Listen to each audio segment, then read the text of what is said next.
So now that we understand basically how to move around and how to recover so that way we can get back to seeing all the cool stuff that you'll be drawing, it's time to actually start drawing. So one of the first and most basic things we can draw is a rectangle. Before I get to drawing that rectangle, what I want to do is zoom in on this place where all these colored lines are intersecting. These lines are axes, or axis I, however you want to pronounce it. And the point that they all intersect is the origin point. So I want to zoom in so I can just see this guy's foot here, our dinosaur friend, our dino lover friend with his ukulele, just so I can see his foot here. Okay, so it's not off the screen, but I still have a frame of reference there. And now I'm going to start drawing my rectangle. To draw a rectangle, what key do you think you're going to have to press? If you said R, you are correct, my friend. You are correct. So you'll notice right now that there's a little rectangle icon that shows up. And some of you might be looking at a red one. Some of you might be looking at a green rectangle. Some of you might even be looking at a blue. For this tutorial, I want to make sure that we're all looking at a blue rectangle. And the way that we're going to do that is press the up arrow key on the keyboard. Now you'll notice if I keep pressing this up arrow key, I'm not holding it down, but if I keep pressing it, that blue rectangle switches between being bold and regular. Bold, regular. If it's in bold, that means no matter how I'm looking at this drawing space, it's going to stay locked into that command. It's super important. It's going to make your drawing mo better, mo easy. So please make sure you press the up arrow key. So right now, I have my blue rectangle locked in.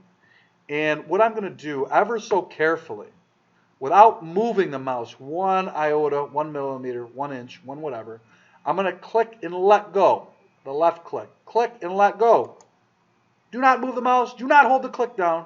Click and let go. Now, after we let go, we can start moving the mouse out. And you'll see a couple things happening. I'm free to pick whatever size I want. And you'll notice down here, this thing called dimensions. It's a fancy word for measurements. Our dimensions are changing. I want to set these dimensions at 1. So I pressed 1, comma, 1. I'm going to make me a square. So if some of you are out there wondering, oh, that's great, it's 1, 1, but what are the units? We'll get into that a little later, but just know that, you can put this in the back of your mind, if we're not entering notations for units, that it's going to default. That means it's automatically going to be in inches. Okay, so we're making a 1 inch by 1 inch square. If you need to at this point, press pause. Please try to make your 1 inch square. And when you're done, come back and I'll show you how to make it a 1 inch cube. Okay, I'm assuming you're back. I'm assuming you got this down. It's a lot to assume, but I know you're bright and smart and curious. So we're going to go forward. If you need to review or make sure that's done correctly, please rewind and be kind as much as you can or need to.